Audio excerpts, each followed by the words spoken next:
right. Well, hello, students. Welcome to the next topic for Biology 1406, Intro to Biology for Science Majors. This week, we're going over Chapter 5. We are talking about the structure and function of the plasma membrane. Okay. So, what is the plasma membrane? Well, if you remember what we went over in these last few weeks, as just a general recap, we talked about chemical interactions. We talked about cell structure, what cells, the inner components, the organelles of cells. And one of those components we talked about was the cell membrane. Now we're going to go into the structure and function of the cell membrane. And the way to think of it in this example is it's like Grand Central Station. Um, People are moving in, moving out, and the plasma membrane kind of fits that description. This is what is the gatekeeper for the stuff that gets inside and outside of your cells. The big key is that it is selectively permeable, which means it can be penetrated. Stuff can move in and out, but it's very selective on what does that. So some materials pass freely, while others are going to require energy. And that energy is in the form of ATP. Now, we haven't talked about ATP yet, but the abbreviation for ATP, if you want to commit this to memory, is adenosine triphosphate. Okay. We just abbreviated ATP. And I'll talk a little bit more about that. But what we'll cover today is we're going to cover the components and structure of the membrane. Make a better start than that. We're going to talk about this idea of the fluid mosaic model, um, the phospholipid bilayer, the proteins, and the carbohydrates that are incorporated into the cell membrane and what's their function and purpose. And with that, you're going to talk about, and you're going to need to know this idea behind passive transport and active transport. And lastly, bulk transport. Now, if we go back to passive transport, just as a preview, these are things that just natively happen. And remember, I talked about ATP earlier. Passive transport requires no energy, which means it does not require ATP. Okay? Active transport, on the other hand, requires ATP. All right. And then bulk transport is its own thing, but we're gonna talk about that. So, this active system, it's very important that you understand from the base level up what we're looking at here. So, we're gonna talk about the cell membrane today. So here you go, cell membrane. So, what is the cell membrane? All right. So, if I were to just kind of section off over here, this idea of the cell being a circular entity, the cell membrane kind of has these two layers, okay? And I'll just abbreviate this cell membrane right here, okay? Inside the cell membrane, you have something called the intracellular matrix.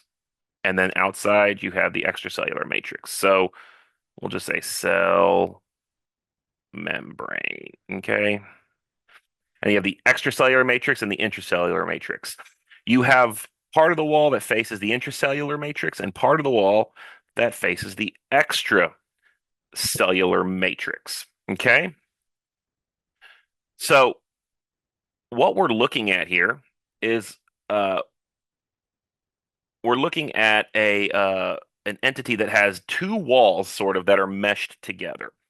And if I expand this, gotta get some ink here, and we'll just bring this over here like so. Kind of expand it. What you have here is you have essentially these two walls. And inside these walls, you have these individual heads. And I'll just draw these right across the bottom here. Okay. And same thing up here. You have these heads that face outward. Okay. That are facing the intracellular and extracellular matrix. Now, inside of these guys, you have these double tails that extend inward. Okay, what's happening here? And we'll kind of et al it and just kind of you have those inner tails.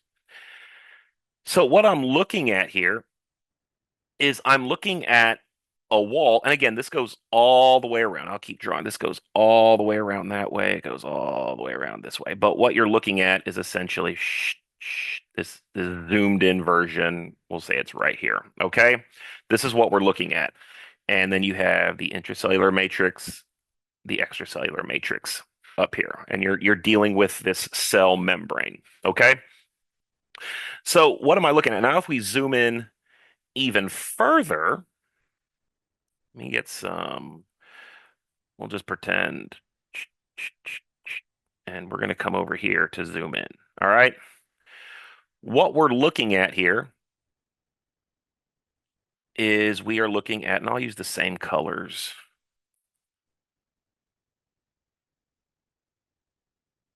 And get some red here.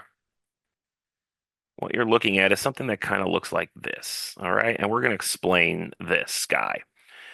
This is the guy that we're looking at that makes one half of the layer. And now, again, you would have this guy down here like so.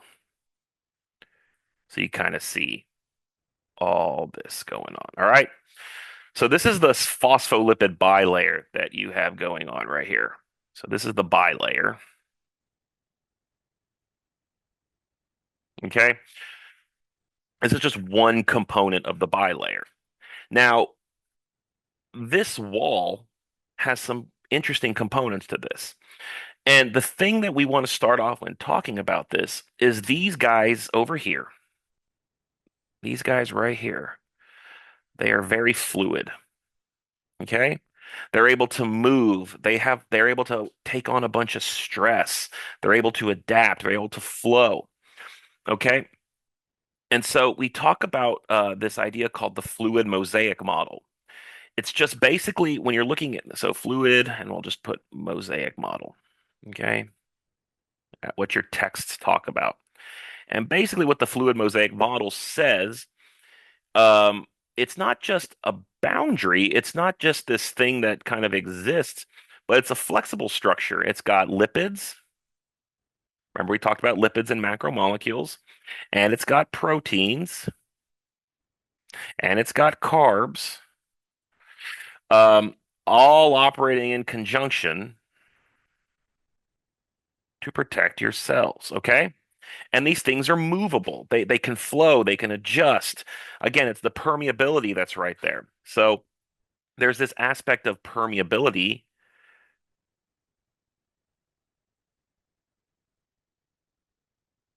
and being selective in nature that we are really focused on. So it's selectively permeable. It flows, it can adjust, it can adapt as stress is put on it, which is really cool. So floating around in like this matrix, these fluids that you have in your body, your cells are able to adapt in such a way, and that's stress. And we're going to talk about how that happens. But yeah, we're looking at the membrane structure. This is the cell membrane. So here's your fluid mosaic model. Again, we talked about this just a minute ago. Um, Basically, it's kind of like a sandwich, and this is a good, I think, a good illustration to call it a sandwich. But you have phospholipids, cholesterol, proteins, and this is sort of the breakdown. You have about 50% of the cell membrane being protein, 40% lipid, 10% carbohydrates. That's sort of the generic breakdown. I don't know if I have the math to back that up, or the data to back that up, but this is what your book kind of breaks it down to. And this is the fluid mosaic model. You have a bunch of stuff in this cell membrane acting in conjunction to let stuff in, to let stuff out, such as waste, to let glucose in. So how does this work? And that's what we're going to talk about today. So again, we have some main components. We have phospholipids. We have cholesterol, which again, cholesterol is just another type of lipid. You have carbohydrates, like maybe glucose or sucrose, fructose. You remember all those guys. Okay. Proteins. Proteins are long chains of peptides of amino acids. Okay. So this is what you're working with when you're looking at the cell membrane.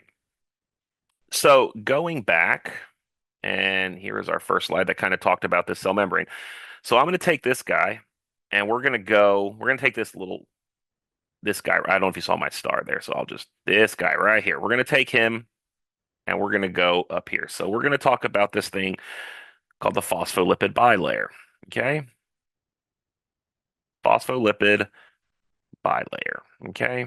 This is very important. So think of the phospholipid bilayer as like a bouncer. Okay. Certain people get in, certain people aren't allowed in. And if necessary, I've got to kick people out. So a bouncer is kind of like security, and that's really what the bilayer is acting as. So let's take a look again. Let's draw this again. And I'm going to draw this kind of generically. So remember last time our cell wall I did this curved structure to it. Okay, where I'm going to keep it straight right here. Okay. Shoop and shoop. So what we're dealing with here is the cell membrane. Okay, just a small subsection of it. And remember, within the cell membrane, I have these heads. I'm going to draw them across. Okay. I'm going to draw them across up here, keeping them in tight conjunction because I want to be able to do this properly. And I'll add the green tails. So, and all of these have two tails, you've probably noticed. Okay. And I am not misdrawing here. I am actually putting a little curve to one of them and trying to keep one of them straight. And I'll explain that in a second too. All the way down, all the way down, all the way down, all the way down, like so. Okay. So now I want to zoom in on one of these, this head tail molecule right here, or this little compound. That's too small. We're going to make that a little bigger. Okay. Here we go. So we'll zoom in right here, okay, to one of these guys. And we're going to keep with the same. So it kind of makes that K right there, okay?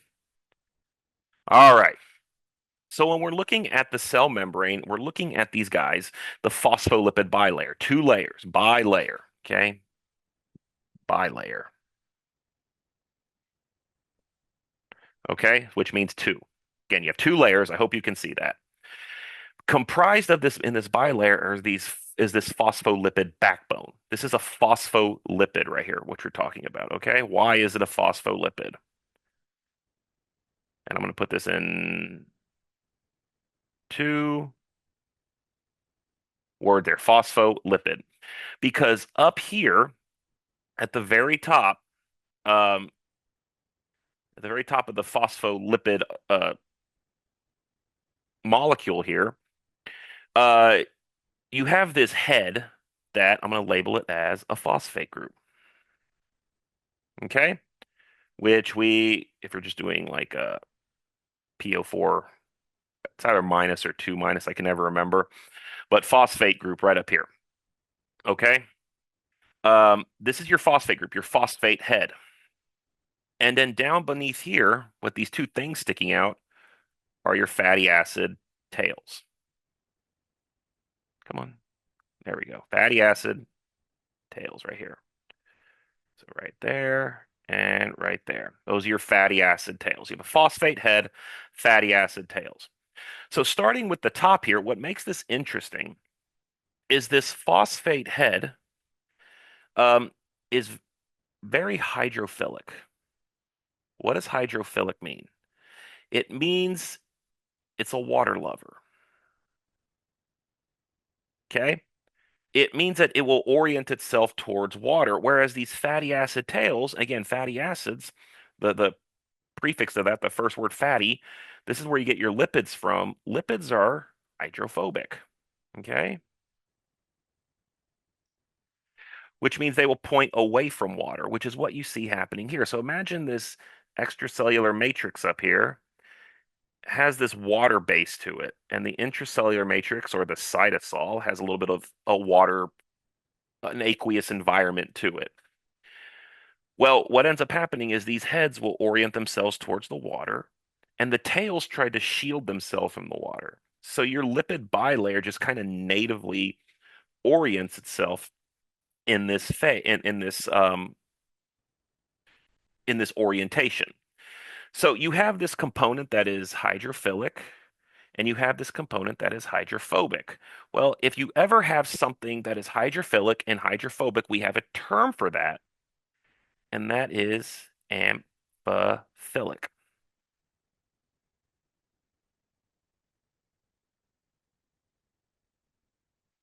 There we go. Amphiphilic.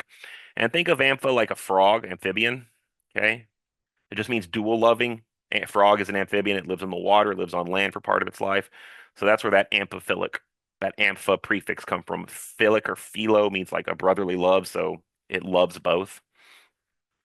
But what you're looking at is the individual components. Now, what links these up? This is actually really interesting. So I'm gonna section this off right here. What connects them right here in this section is this thing called glycerol. Do you remember glycerol? Okay. Glycerol with its chemical formula. Let me see if I can draw this. C, C, C. And this is H2, H2. And then you have down here an OH. You have up here an H. And then down here you have an OH. And then you have an OH. Remember this? So glycerol, and let me get some different colors here. Glycerol right here is what links this up here. So I'm drawing it back and forth. So if you remember glycerol, what ends up happening is you have, if you're going to make a lipid, you have a fatty acid here, you have a fatty acid here, and you have a fatty acid here. And through dehydration synthesis, the H2O comes off, and then you make your lipid, your triglyceride. Remember? So that becomes a triglyceride. Well, in the case of this phospholipid bilayer, you only have two fatty acid chains attached, and this fatty acid is replaced by the phosphate group. Okay? That's the difference. Glycerol binds the two fatty acid chains. The last carbon in that glycerol chain binds to the phosphate group, and that's how you get your fatty acid chain. So this is how the bilayer gets formed. This happens with every single one of these guys here, here, here, here, here, and so on and so forth. Okay? So that's what constitutes this bilayer. You have the hydrophobic tails, the hydrophilic heads. The hydrophilic heads orient themselves towards the matrices, either the intercellular or the extracellular, and then the fatty acid tails hide. Okay? This prevents because the water or the intracellular matrix has a hard time getting through on either side because it cannot pass this hydrophobic region. This is the gatekeeper right here. If you're really looking at the gatekeeper, the tails are the gatekeeper. Okay? The tails are the gatekeeper. So within this, if I can go back, so you have our fluid mosaic model, cholesterols, all this stuff. Um, you're also looking at the fluidity. Now, if I can touch on fluidity a little bit more before we move on, and so we're going to take our phosphate head here, our component of the bilayer. So we're going to go to bilayer fluidity. Okay. And here is our phosphate head. So I'll just go the PO4 minus. So I'll just label it as PO4 minus. The next thing we have here, again, is the tails. And I'm going to draw the tails like such. Okay. Remember how I told you This is kind of organic chemistry notation, these lines. Okay. So what are these guys? These guys are fatty acids. Okay. Okay. So we'll kind of just circle these like such. And here you go. So the fatty acid tails. So now here's something that you have to remember. So bilayer fluidity is dependent upon a couple things. The first thing it's dependent upon is the temperature. Okay? If something's really cold, think of like water. If I'm going to give an example, water can freeze if it gets too cold. Okay? The molecules are unable to move. They lose that thermal regulation. They lose that mobility. The molecules interacting with each other lose that ability to move around, which is why water is fluid at room temperature. But when it freezes, it cannot do that. Same thing with your cells. If they get too cold, um, the inner membrane of it can, or the inner cellular matrix can rupture your cells, killing them. This is very bad for you. However, one thing that allows or that cells have is built-in a built-in mechanism for preventing that are these tails. Now, these tails are fatty acid tails. The only difference between each one of these is this double carbon bond in the second tail. If you remember correctly, a fatty acid with no double bonded carbons is called what? Saturated. Okay. Saturated fatty acid. And one with a double bond, which means it doesn't have the full amount of hydrogen bonds, is unsaturated. Okay. Unsaturated. So one of the preventative measures that your cell wall has to maintain that fluidity is this guy, this unsaturated tail. This helps keep the fluidity happening because it has a leg that sort of kicks out, like an NBA player trying to draw a foul. It sort of kicks its leg out, and it prevents other phospholipid heads or phosphate groups or this another entity, this bilayer from encroaching in on it. So again, I have this leg kicking out, which means that the next head can't get too close. It can stay a little bit further out here. So it prevents some distance or puts some distance between the two. So you have this unsaturated fatty acid tail that kind of kicks out. In fact, the more thermoregulated an animal is, like say like polar bears, they have a lot of these fatty acid chains in their cells. It helps them stay warm. They have a lot more fat. They have a lot more cholesterol, which is also something that helps keep your um your cells from encroaching into each other.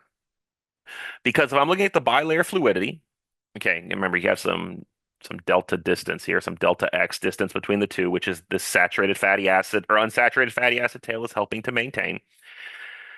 This is vital. So you have this cholesterol that can help. You have temperature that can help. And again, all this is to again is from an adaptability standpoint helps your cells to maintain fluidity. Without fluidity, they rupture because there's a lot of pressure going in on this. There's more pressure. There's gradients that are causing pressure on your cells, your contractibility, your muscles moving back and forth. They need to have to be able to stay fluid. Okay. So all that to say is if we move on, and we'll touch on cholesterol. So you have the bilayer fluidity. Now, what does this look like in the bilayer itself? So if I go to the bilayer, bilayer expanded, we'll say. Okay. So, okay. So what I have here, and I'm going to come up here and I'm going to draw our cell wall or cell membrane again. Whoop. And then interior. Whoop. Okay. And again, I'm going to kind of zoom, get some white, go right here. And we're going to take this guy and we're going to go shoo, and shoo. Now, for this drawing, I'm just going to draw a rudimentary drawing of the heads here. Okay. Okay, here you go. And here's your tails. Okay, you get the idea by now. There's your tails. That's not the best drawing. Um, this little guy right here can prevent things from coming in. It's not perfect, but it does a very good job. However, I still need to allow things in. So one of the things that you have to know is that there are these things. Again, we talked about bilayer expanded, and that the bilayer can have proteins and carbs as part of the cell membrane. So what does this mean? So I'll do this, and then I'm going to take an even more rudimentary drawing, get a better color than that. We'll go to blue right here, and just nothing, okay? So this is just stripped away of all the junk right here, okay? So you have the cell membrane. Well, outside the cell membrane, remember, I got to get stuff across it, okay? I've got to be able to get stuff across it. And one thing, and I'll draw proteins with that yellow.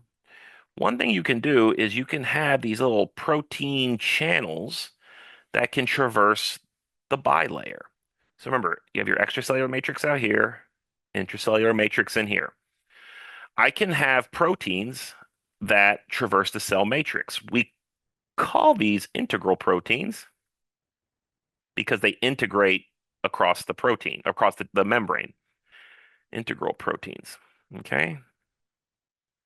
And these can look at it in a variety of ways. You have some that are like, you know, do this triple one, and it's like you have these tails that come through like so. And then you have these beta sheets that kind of go across all the layers, like so, kind of like this crystalline structure, like so. Again, these are like your beta sheets. These are your alpha helices over here. Remember those terms? Okay. So they're proteins that just traverse the entire channel or the entire membrane that allow stuff to come in. So yeah, if we were to like just draw up in this cell right here, yeah, we have our cell membrane, but we also got these guys coming across the top right here, which can allow transport. I can get stuff in to the cell. Pretty cool. Um, but um, not all proteins, like so, okay, so think of it this way. Yeah, I have this opening for stuff to come through, but I can't just let anything through. Well, the next thing that you have is in proteins, um, is not integral proteins, but you have, and I'll write with this guy right here, you have these things called peripheral proteins, okay? That just sit on either side of the cell membrane. And this helps regulate, and again, I can even draw like this guy going in, this guy going out. Some do both, some do one or the other. But these peripheral proteins, again, peripheral proteins, because they're on the periphery of the cell, they don't traverse it. Peripheral proteins, okay, are good for cell recognition. So they act as enzymes actually, which can allow transport to and from allow certain molecules or certain ions to go through these integral proteins. So they kind of act like, okay, yes, here's our road with the peripheral protein or the integral proteins, but the peripheral proteins are like, okay, we're going to make sure you're in. They're like the bouncer light. They have a door, but they're making sure that the right stuff goes through and comes out. All right. And so that's what we're looking at when we're looking at this bilayer, is now you not only have this, but you have these guys right here kind of sitting on the surface. Now, maybe I should use a different color, but you get the gist. Okay. So on and so forth. And I won't draw all the way around. Okay. Those proteins, and I'll get some yellow so you can kind of see. Again, I got some more integral proteins over here, some one going over here, so on and so forth. Okay. Well, that's all fun and games, though. So again, these enzymes they help like transport proteins. They help with the receptors. They help with enzymatic in nature. They allow these reactions to happen to allow transport through. But we also have carbohydrates that are embedded. Now, carbohydrates are a little different because they're only embedded on the outside, and that's probably more just to like draw them like this. Okay, okay. Where these guys are carbs. All right. And so now if I go over here, I'll just draw these little circles that kind of stick out the top of them. I'll draw them in different configurations so that they look different. Okay.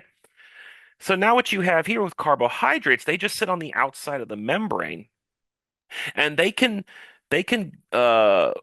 be combined with proteins. So you can actually have these things called glycoproteins. So this is just like that prefix glucose is glyco. There's glycoproteins and glycolipids that sit on the outside of the cell membrane. So these are on the outside of membrane.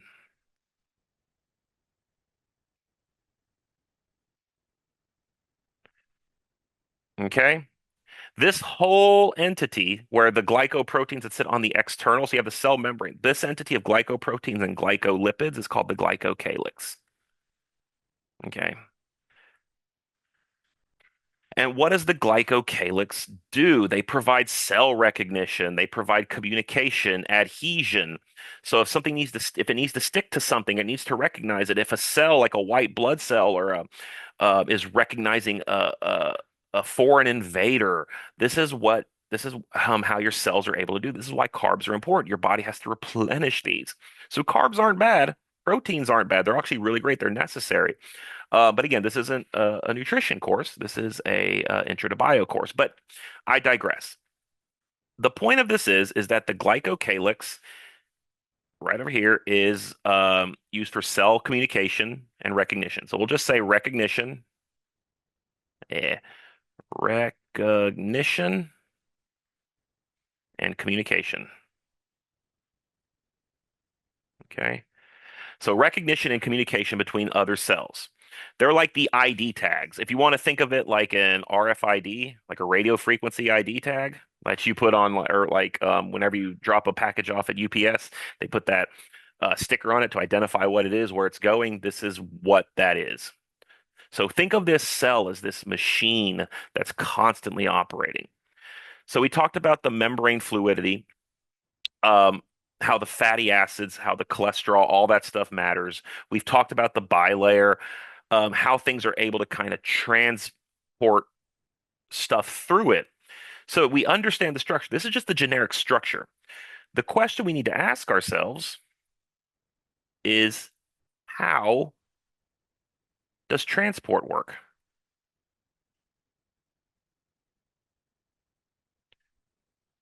How transport work? In my most caveman writing, how transport work? All right, how does it work, guys? All right. So now that we understand the structure, how do materials cross the membrane? And there's two ways to think about it. And I already talked about these. The first one is passive, which remember requires no ATP, no energy currency. And then you have active transport, which requires ATP. We'll talk about ATP in a later time, but just remember it's adenosine triphosphate. And what ends up happening is the third phosphate is cleaved.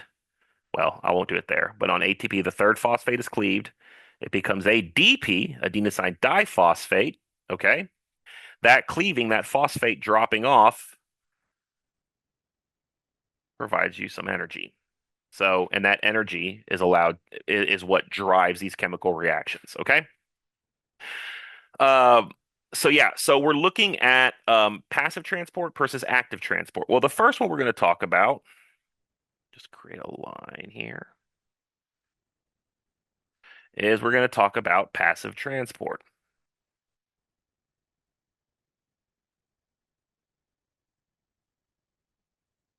Okay. Passive transport. So remember when I said that the bilayer, if I go back, this bilayer right here, It's good. I would say it's great, but it's not perfect. Okay. And you could even say maybe it's not perfect. Maybe maybe there's an inherent perfection in the imperfection, but it doesn't protect everything from going inside and out. So what do I mean by that? Well, as far as the cell membrane goes, and this is with respect to the cell membrane, so we'll talk about the cell membrane.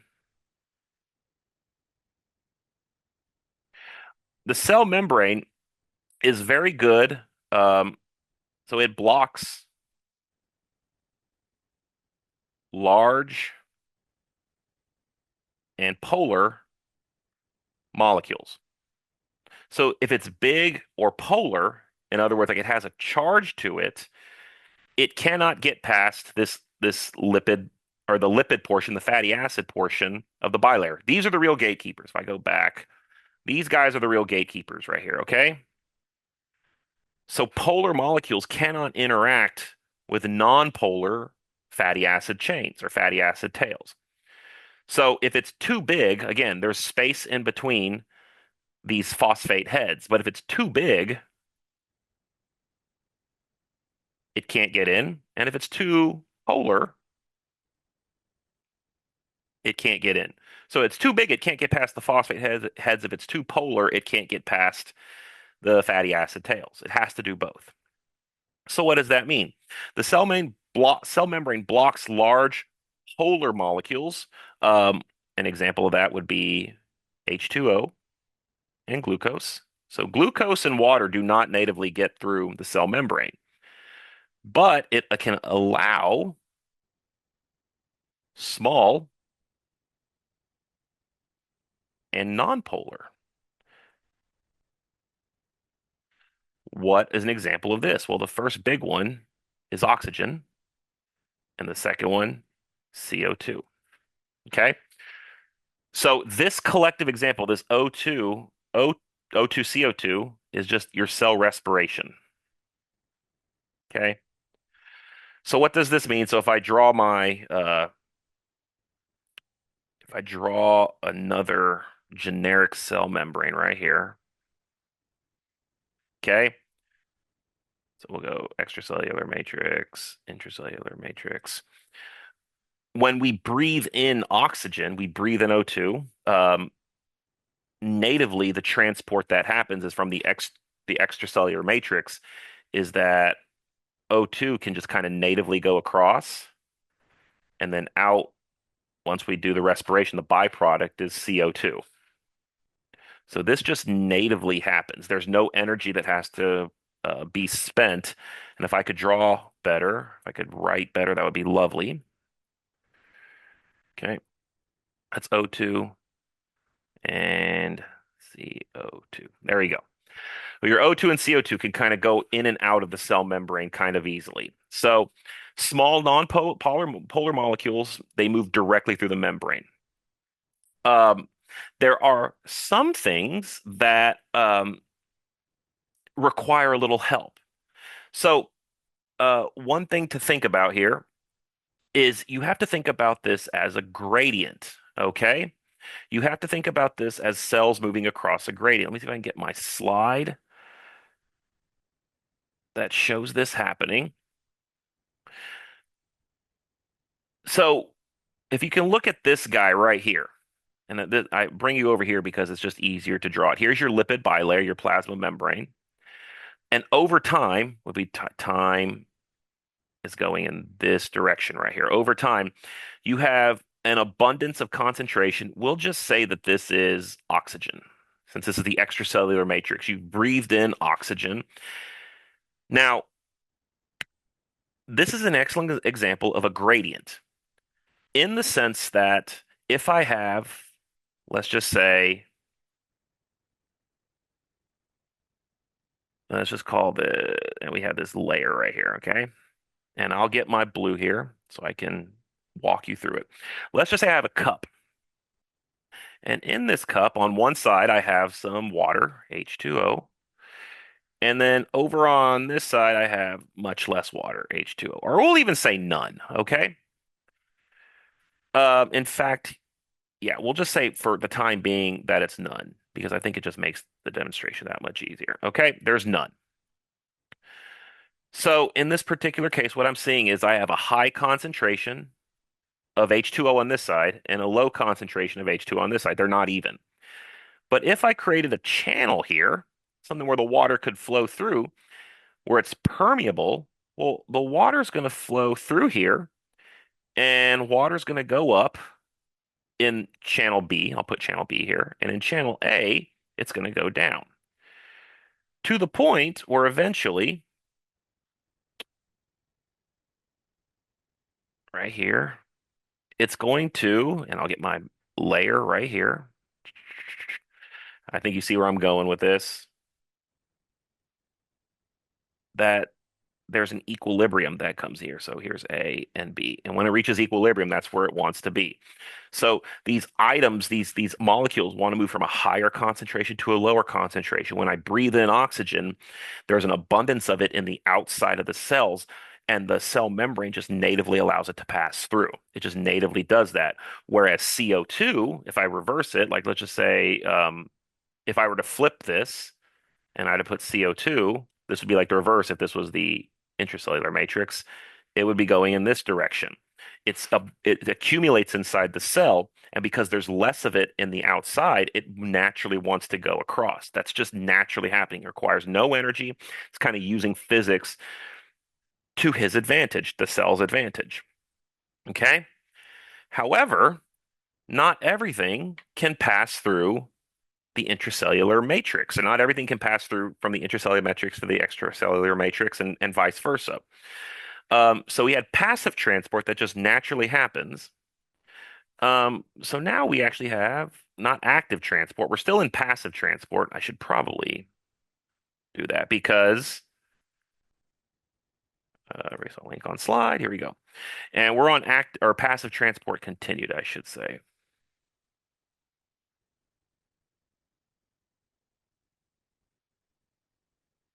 Passive transport continued.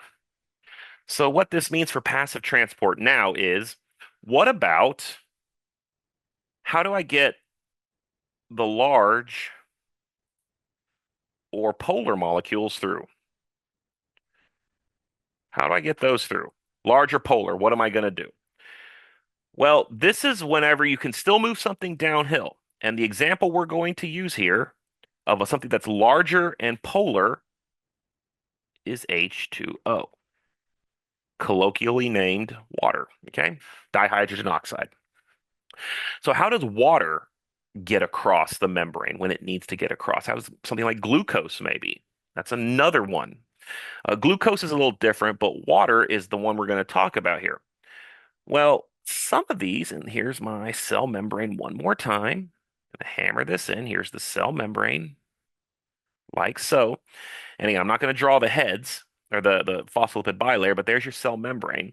Well, some of these proteins, some of these integral proteins that go across the cell membrane provide these channels that certain things can flow through. Let me just kind of draw like so. Okay. And they fall into two categories. So these are these integral proteins. Remember that? And they can fall into two categories. They can either be channels or they can be carriers. I'll go to my slide to show you the difference. They gotta be channels or carriers. If you look here, your book kind of shows the difference. Um, you have channel proteins that kind of open and close. They're kind of they have this straight tunnel that just allows stuff to go through. Sorry, that's my green. You're not going to see that there. Or they can allow them to go up. They're kind of always open. Now, you're still working with a diffusion process, a gradient where you have an abundance in one area and it's just natively moving through that gate. That gate just allows that particular molecule. In this case, we're going to use H2O. Carrier proteins kind of do something different. They allow the molecule into a specific point.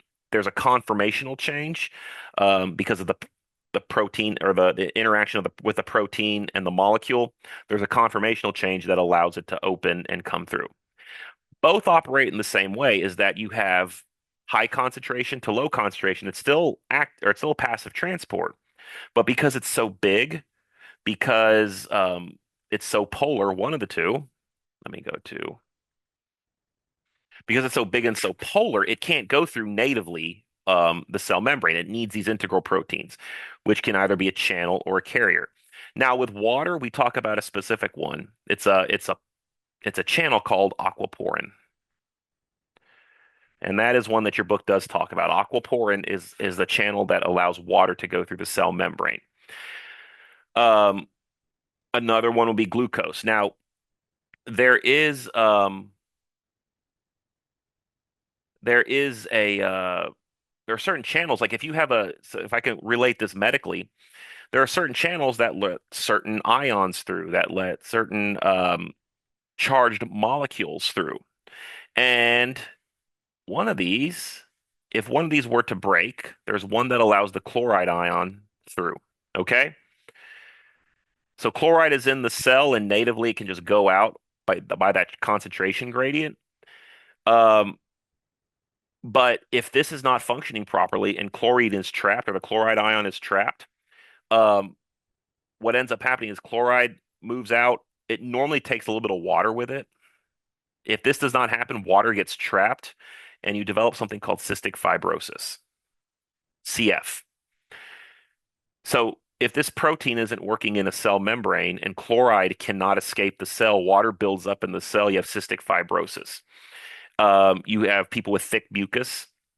You have people like again that have an immune disease they're immunocompromised, and again the system kind of breaks down at the protein or the molecular level. So passive transport is big. You have those integral proteins that helped. Now, with that, I will just say with that, I want to talk about, and I'll use this same slide over here. In passive transport, osmosis. What is osmosis? Okay. Osmosis is just simply the um, water traveling across a gradient still. So you're looking at this gradient. It is really pertained to aqueous solutions or something like water. But you have a solute in there, maybe like a salt or something, or ions, whatever. So what does this mean? Well, osmosis is just simply saying, okay, I have water, I have a solute, which that could be salt, that could be ions, that could be whatever. But in this particular case, let me get my cup again. So here's my cup. I'm going to try to draw this. Here's my membrane right here. Okay. Now, in one cell, and again, I'm going to use this, or in one cup, we're going to go A and B again. I have some water here. Okay. In this case, they're the same level. But in, probably should use white because I'm going to put some solute in here. We'll call this like, pretend this is salt. Okay. In fact, this is salt right here. Okay. So salt. This could be ions, this could be whatever. So you have salt right here, okay? Basically, osmosis is saying is that water is going to follow the solute. So in the example I gave earlier, if I can get back to it, where was it? Is it right here? Yeah, in this example here, when the water that was pure water, there's nothing in it, it moved. And I hope you can see my yellow. It moved in this direction. The water moved from the higher concentration to lower concentration. They equalized out. There was equilibrium. Okay. However, in the case of this guy here, yes, they're the same height right here, but there's more actual water here than here. So in container B, there's more water and there's less water actually in A. Some of that mass in this that's occupying that space is the salt. So water is going to follow the solute.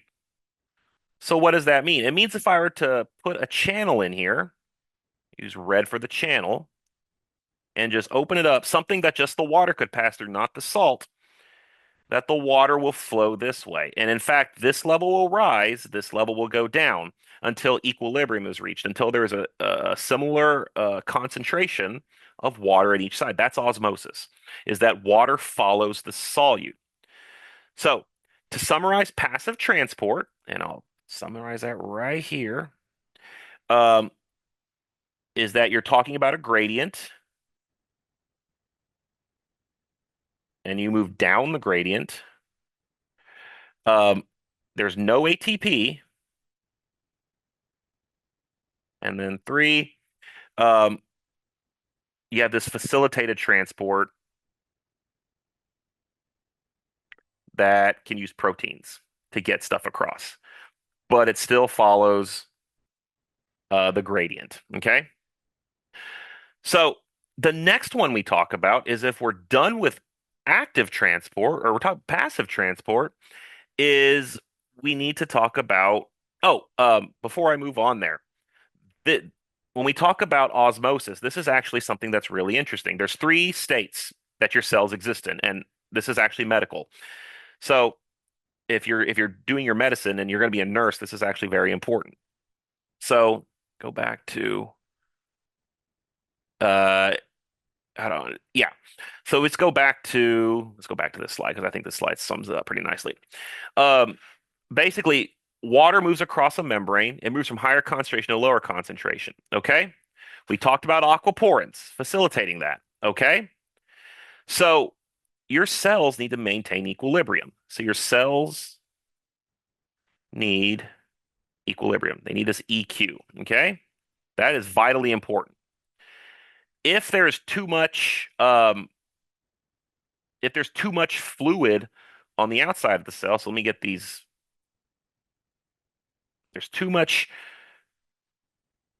so you're too much on the outside as opposed to inside. We call this a hypotonic state. Isotonic means they're equal, so they're equal. And then uh,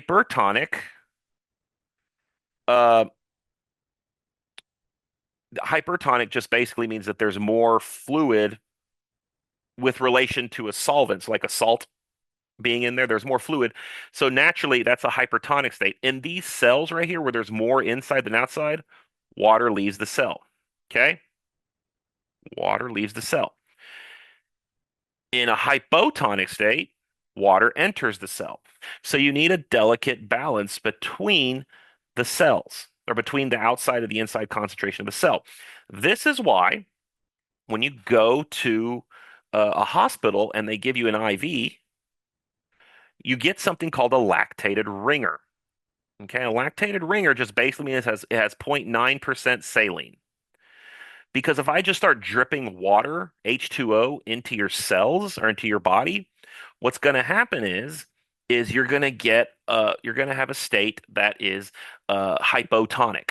You're going to have not enough water in your cells. Your cells are going to absorb that water and your cells are going to rupture. They're just going to go across that gradient. But if I have a little bit of saline in there, it maintains that balance. Okay? So this is why you get lactated ringers for hydration. It's a little bit of salt in it. Okay. Now, going a little bit further, uh, osmosis can go wrong with something called water intoxication. Now, in 2007, this was an incident. If you're not old enough to remember when the Nintendo Wii came out, I am old enough to remember I camped outside of Target to get one. But there was a little challenge going on a radio station where people were asked they were to compete in this challenge that basically it was called Hold Your Wee for a Wee. So basically, they had to drink a bunch of water at certain intervals and not go to the restroom. The last person standing would be the winner and would win a Nintendo Wii. So it's Hold Your Wee for a Wii. And you can read on this. It happened in 2007.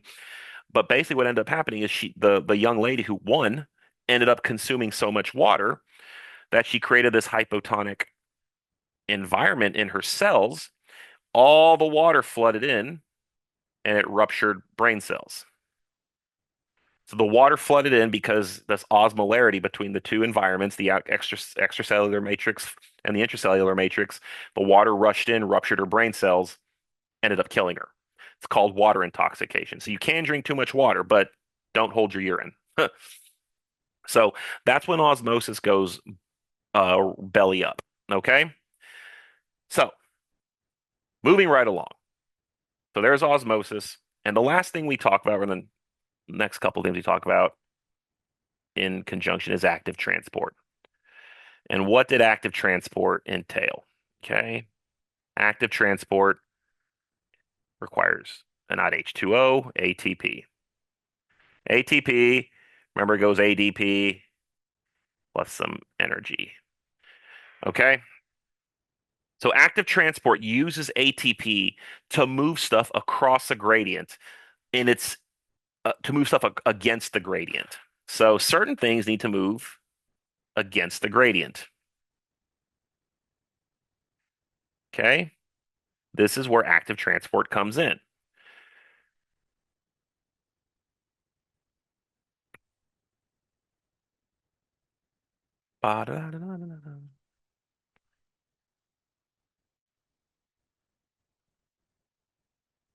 Okay. So we're looking at this because, again, the big thing that we look at um, is, again, you're moving against a gradient. Sorry for the pause there. You're moving against a gradient. So you're moving against a gradient, which think about just it's going uphill. You're just have to push something uphill. So I'm pushing something uphill. I'm pushing stuff against the gradient. And the big thing we talk about, let me section this off so you can. The big thing we talk about is a particular pump called the sodium potassium pump. Okay? Na plus K plus pump. Okay? Within your cells, okay? Within your cells, um,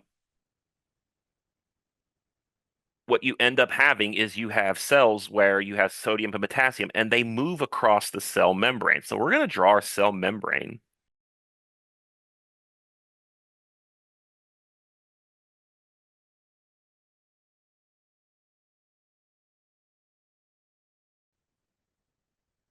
Okay, students, I just wanted to take a brief moment to correct something I was talking about that I noticed when I went back and watched my video.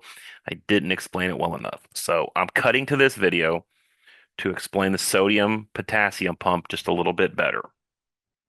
So here's what you're looking at. All right. We have the extracellular matrix up here at the top, and I will get some better ink. Let me get my. So you have the extracellular matrix living up here. Okay. We have the intracellular matrix living right here. Natively within your cells, okay, you have a higher concentration of potassium living inside of your cells. Here are these guys right here. And in the extracellular matrix, you have a higher concentration of sodium. Okay. Now, remember when I talked about the lipid bilayer? The lipid bilayer is pretty good at blocking stuff, but it's not perfect. Okay. Just by native diffusion, and again, sodium's kind of small. So even though it has a positive charge and potassium's the same, because of the concentration gradient, potassium would really love to venture through here. And it kind of does. There is some leakage, and the same with sodium. It kind of finds its way here so that you have some Na plus on this side and some potassium on this side. Some sodium ions and some potassium ions kind of leak over. So this is how potassium, the system kind of wants to work this way. Okay? But this pump here, this sodium potassium pump, helps keep this gradient. It helps keep potassium on the inside. So what it does is as potassium leaves the cell and as sodium is brought in, it will take 3 sodium and then 2 potassium, K plus, and bring two potassium in and pump three sodium out. So two potassium ions out or in and three sodium ions out. This maintains that electrochemical balance. It keeps the intracellular matrix at a negative charge roughly, and the extracellular matrix at a positive charge. That gradient, that electrochemical gradient, is necessary to sustain our life. And I'll talk about it when I go back to the video. That's what's necessary for muscle contraction, neuron transmission, this electrochemical gradient. Okay, so hopefully this pictures it a little bit better than what I'm showing on the other slide, and I'll probably black out what I drew on the other slide to make your life easier. But come back to this if you're confused. Again, this pump here pushes three sodium out when the leakage comes in and brings in two potassium in that process. Okay. If you have any other questions, hopefully I will cover them in the rest of this video.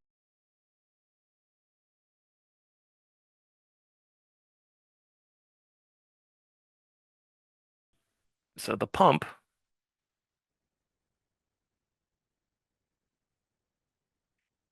will move three out, three sodium ions out, and two potassium ions in.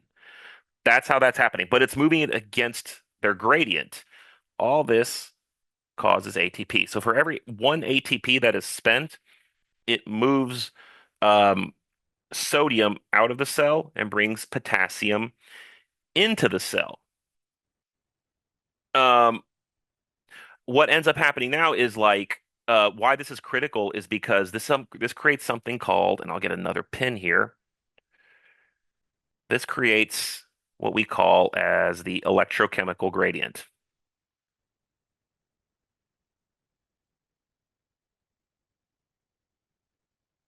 Okay, so you have here the electrochemical gradient that is creating these electrical impulses across your cell. It's pumping it in, pumping it out.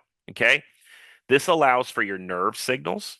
So nerves, you got to send signals across your body. This is how this happens. This is for muscle contraction, and this just maintains cellular homeostasis. Okay. So taking this to an extreme, and this might be a little dark for some people, but um, without this happening, your cells cannot, your body cannot move. Your heart is an electrical impulse. So without this happening, and I'll even say that for your muscle, that's a heart, okay? Which is why if you ever have an arrhythmia, they shock you to get the electrochemical stuff in balance again. But if I take this to an extreme, and if you're sensitive to this stuff, probably you can skip past this. But this is why the lethal injection. This is what happens essentially. They just inject your body with a lot of potassium, and what ends up happening is because I have a lot of potassium out here, like in the extracellular matrix, I have a lot of potassium, which means uh, this pump doesn't allow potassium. The gradient decreases and the potassium cannot leave the cell. So what ends up happening is you have a lot of potassium. This pump dies, it can't work, and all your electrical impulses go down. So your heart eventually stops. So that's how the lethal injection works right here. So eventually your cells just can't fire properly. It just destroys the gradient. The heart stops. You go into cardiac arrest. So all that to say is that we have a couple more things to talk about. Again, here's your active transport. Um, yeah, it's hot. So potassium, um, there's your active transport, your electrochemical gradients. If I go back, yeah, sorry, a little discombobulated here. Yeah, so your potassium tries to move out of the cell. Sodium wants to move into the cell. So yeah, so what I've been saying here is that the to sum it all up, Um, Potassium is much higher inside the cell. Sodium is much higher out. Now, what ends up happening, again, to sum it all up, just kind of natively, there's some leakage, but what ends up happening is this pump tries to maintain that homeostasis. So it pumps two potassium in, just again, just recap, and it pumps three out. And it helps maintain that homeostasis and it keeps that electrochemical current going, again, which is big for your muscles. Okay? So the last thing we're going to talk about is we will talk about three we'll talk about bulk transport. This is the last thing we're going to talk about today. So with passive transport and active transport, those are molecules, but sometimes you need to uptake a lot of stuff. The three things we're going to talk about, and we're going to touch on these, just know the differences between these. You have one called phagocytosis, cytosis. You have penocytosis,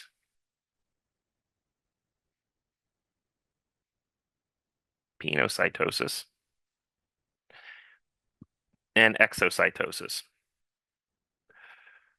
Now, essentially, what ends up happening with these is phagocytosis is basically just cell eating.